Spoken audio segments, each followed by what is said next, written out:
ઘણી જગ્યાએ આવું જ વાતાવરણ જોવા મળે છે કે કોળીને ફોર્મ નહીં ભરવાનું, દબાવવામાં આવે, ફોન કરવામાં આવે કે ફોર્મ પાછું ખેંચી લેજો, માનસિક રીતે ત્રાસ આપવામાં આવે અને લોભ લાલચ આપવામાં આવે. આવું બધું કરવામાં આવે કે તમારે ઊભું રહેવાનું નહીં, કેમ કે એને ખબર છે કે તે જગ્યાએ સ્થાનિક સૌથી વધારે મત કોળીના હોય છે, એટલે કોળીને ઊભું નહીં રહેવાનું એમ. એવી દાદાગીરી આ લોકો કરતા હોય છે. એટલે ખાસ કોઈનાથી ભાઈ ફાટી પડતા નથી. બીજું કે બોટાદ જિલ્લામાં એક ઘટના નથી, હમણાં બોટાદ જિલ્લામાં કેટલી ઘટના બની, ત્યાંના એસપીએ તપાસ કરવાની જરૂર છે. કડદાકાંડ લઈ લ્યો, ભાવેશભાઈ મકવાણા ઉપર ઘર આવીને હુમલો થયો. હજી હમણાં આ ચીકાભાઈનું હજી ઠંડુ નથી પડ્યું, એ પણ એક સમાજના આગેવાન હતા, તેને પણ આ જ રીતે ઢોરમાર મારવામાં આવ્યો હતો. એ હજી ટાઢું નથી પડ્યું, તા બીજી ઘટના સામે આવી. એટલે આ છે બોટાદની પરિસ્થિતિ. અને કહેવાય જાણવા મળ્યું છે કે આ જે હુમલો કરવાવાળા હતા એ બધા ભાજપવાળા જ હતા. એટલે ભાજપના રાજમાં કોળી સુરક્ષિત નથી. બરાબર, સામાન્ય વ્યક્તિ તો ઠીક, જે આગેવાન જે નેતૃત્વ કરે છે તે વિસ્તારમાં કોળી સમાજના આગેવાનો તે પણ સુરક્ષિત નથી, તેને પણ દબાવવામાં આવે છે. બરાબર, એટલે જ્યાં હુમલા થાય છે ત્યાં ક્યાંક ને ક્યાંક બધા ભાજપવાળા જ જોડાયેલા હોય, આવું છે. એટલે સમાજે જાગવાની જરૂર છે. ખાસ કરીને બોટાદના એસપીને જાણ કરવામાં આવે કે આજ સાંજ સુધીમાં આરોપીને પકડવામાં આવે, સરભરા કરવામાં આવે. બરાબર ને. અને તમારા એસપી સાહેબ, તમારા જે ગૃહમંત્રીએ કીધું છે ને, ગુજરાતના ગૃહમંત્રી હર્ષભાઈ સંઘવી કાયદાનું કામ કરશે. વડઘોડો તો નીકળશે જ, પગ ધ્રુજશે. હવે જોઈએ છીએ વડઘોડો કેમ નીકળે છે, પગે કેવા ધ્રુજે છે. એટલે એ અમારી નજર છે, વડઘોડો તો નીકળશે જ.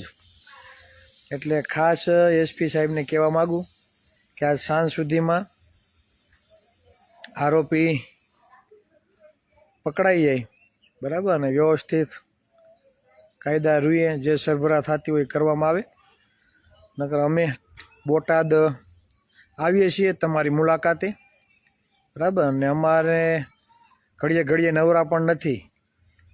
બરાબર, કે બગદાણાવાળી કરીએ નહીં, તમે ધ્યાન આપો તો પછી એ પણ કરવું પડશે. એટલે ખાસ કરીને બોટાદના એસપી સુધી આ વિડીયો પહોંચે કે આમાં ઢીલું આપવામાં ના આવે, તાત્કાલિક આરોપીને પકડવામાં આવે. બરાબર, અને સરઘસ કાઢવામાં આવે જાહેરમાં. જેમ બીજી બધી જગ્યાએ મારો છો ને વાંકા રાખીને ફટાફટી, તો એ જ રીતે આની સરભરા કરવામાં આવે. પછી એકને ગોળ ને બીજાને ખોળ જેવી નીતિ ના અપનાવે.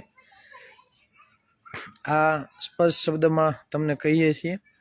બરાબર, અમે કાયદામાં માનવાળા વ્યક્તિ છીએ, સંવિધાનમાં માનવાળા વ્યક્તિ છીએ.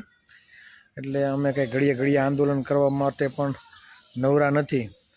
પોલીસ પ્રશાસન દ્વારા યોગ્ય જ્યારે સહકાર મળતો નથી ત્યારે આ બધું કરવું પડે. એટલે તમારી પાસે આશા રાખીએ છીએ કે આ પરિવારને યોગ્ય ન્યાય મળે તે માટે. બરાબર, આરોપીને તાત્કાલિક પકડવામાં આવે ને યોગ્ય સરભરા કરવામાં આવે, નકર પછી અમે આવીએ છીએ. બીજું એ કે કાલે આપણે જે લાઈવ થયા હતા, જે ધોરણ 12 પછી ઉચ્ચ શિક્ષણ માટે કોલેજોમાં એડમિશન માટે ઓબીસી માટેની ફી 300 રૂપિયા અને જ્યારે ઈડબ્લ્યુએસના ઉમેદવારો માટે, વિદ્યાર્થીઓ માટે 150 રૂપિયા આ પરિપત્ર હતો. તે કાલે ન્યૂઝ મળ્યા છે કે તે હટાવી દેવામાં આવ્યું અને 300ની જગ્યાએ ઓબીસીના પણ 150 રૂપિયા ફી કરી દેવામાં આવી. એટલે કહેવાનો મતલબ એ આ સત્તાની તાકાત, તમને જેમ રમાડવા હોય ને એમાં લોકો તમને રમાડે. પણ જે લોકોએ 300 રૂપિયા ફી કરી હતી એ અધિકારીઓનું શું? હે, એને કંઈક અલગથી છાપ મારેલી છે? જે અધિકારીઓએ આ 300 રૂપિયા ઓબીસીની ફી જાહેર કરી, તો એ અધિકારીઓ ઉપર કાયદેસરની કાર્યવાહી કરશો કે નહીં? કે બધા તમારા જ છે? હે, કે તમે કીધું એટલે જ આ લોકોએ કર્યું છે? આવું છે.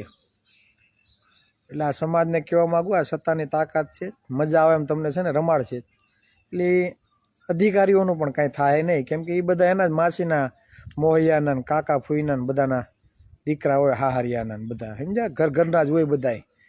એટલે આદેશ થાય એટલે કરે ને આદેશ થાય એટલે કાઢી નાખે.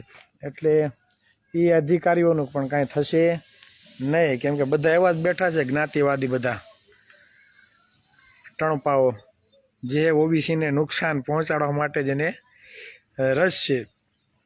બીજું એ કે જુનિયર પ્લાનર ક્લાસ 2ની ભરતી, કાલ તમે જે બોક્સ જોયું હશે તેમાં BWSનું કટ ઓફ 39.76% એટકું, અને જ્યારે આપણે ઓબીસીનું 43.85% એટકું, એટલે કે 4%નો ડિફરન્ટ. બરાબર. એટલે હવે ઓબીસી સમાજની 146 જ્ઞાતિ, આહિર, ભરવાડ, રબારી, હુઈ, હુતાર, મિસ્ત્રી, પ્રજાપતિ, સથવારા, કોળી ઠાકોર, દરજી, દેવી પૂજક, આ બધા લોકોએ વિચારવાનું કે દર વખતે જે પણ સરકારી ભરતીઓ આવે છે કેમ કટ ઓફ બહુ ઊંચું જાય છે? આવું કોઈ દી વિચાર્યું છે ખરી? એનું મેઇન કારણ છે કે આપને વસ્તી પ્રમાણે આરક્ષણ મળતું નથી. જેની 10% વસ્તી છે ને હોય 10% નોકરી મળે છે, જ્યારે આપણે 60% ઓબીસી સમાજની વસ્તી છે અને આપને હોય 60 સીટા ભાગમાં આવી જોઈએ પણ 60 મળતી નથી. 70% લેખે હોય 70 આપણા ભાગમાં આવે પણ હોય 70 પણ આવતી નથી. જ્યારે 10% EWSને 10% કરતાં પણ વધારે 14, 15, 16, 17, 20% પણ ભરતી થાય છે, એવા દાખલા છે.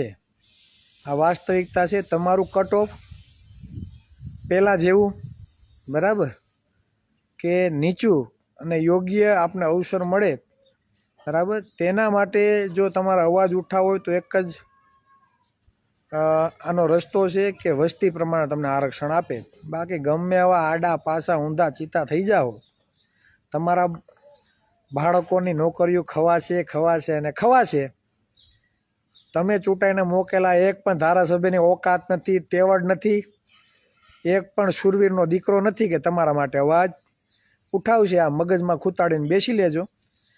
જે આગેવાનોને તમે વિદ્યાર્થી ઇનામ વિતરણ કાર્યક્રમમાં સન્માન આપવા બોલાવો છો, તો એક પણ તુરમખાનનો દીકરો આ જેટલી પણ નોકરીઓ ખવાય છે તેના બાબતે એક પણ અવાજ ઉઠાવશે નહીં, કેમ કે એણે એવા પટ્ટા પક્ષોના પેડા પહેરેલા છે જે ગુલામીના છે, જેને સમાજ હારે કોઈ પણ જાતના કાંઈ લેવા દેવા નથી, અને માત્ર ને માત્ર પોતાના પક્ષો હારે લેવા દેવા છે. જો સમાજ હારે લેવા દેવા હોત તો એટલા અન્ય અત્યાચારો થાય, એટલી નોકરીઓ ખવાય, તો તેના માટે મેદાનમાં આવ્યા હોત, વિધાનસભામાં બોલ્યા હોત, પોતાના મોઢને તાણીને કીધું હોત કે અમારા સમાજની નોકરીઓ ખવાય છે, આનું કંઈક કરો. બાકી આ રહ્યા અમારા રાજીનામા. આવું કહેવાની કોઈનામાં ઓકાત, કોઈનામાં તેવડ નથી. બરાબર. આ મગજમાં ઉતારી લેજો. અને જ્યાં સુધી વાસ્તવિકતા ઘર સુધી નહીં પહોંચે ત્યાં સુધી કોઈ વસ્તુ થવાની નથી. કેટલી નોકરીઓ આપણા સમાજની ખવાય છે તે ઓબીસીના ઘર સુધી નહીં પહોંચે ત્યાં સુધી તમારે મજૂરી કરવાનો જ વારો છે, કોકના ભાગ્યા રાખવાના જ વારા છે. ટાઢ અને તડકામાં તમારા બાળકોના ભવિષ્ય માટે, બાળકોના શિક્ષણ માટે તમે જે કાળી મજૂરી કરો છો ને એ જ કરી રાખવાનું છે. પણ તમારા બાળકોના ઉજ્જવળ ભવિષ્ય માટે તમે જે સપનાઓ જોયા છે તે પૂરા થશે નહીં. આ વાસ્તવિકતા છે. તમારે સ્વીકારવું હોય તો સ્વીકારજો, અને ન સ્વીકારવું હોય તો કાંઈ નહીં. અમે તો સમાજને વાસ્તવિક રીતે જાગૃત કરવા માગીએ છીએ. એટલે કદાચ સમાજ સૂઈ જશે ને તો અમે પાણી નાખીને એને જગાડવાનો પ્રયત્ન કરશું. અને હું ટૂંક સમયમાં જ ઓબીસીનું કટ ઓફ શા માટે અપ જાય છે, અને ઘણા લોકો એવું કહે છે કે વર્ગીકરણ કરો. વર્ગીકરણથી સમાજને કેટલું નુકસાન છે ને એ પણ હું તમને એ વિડીયોમાં જણાવીશ. અને હું એ વિડીયો બનાવવાની ટ્રાય અને કોશિશ કરી વિસ્તારથી સમજાવવા માટે. તો ફરી પાછા મળીશું. જય સંવિધાન, જય ભારત, જય ઓબીસી સમાજ.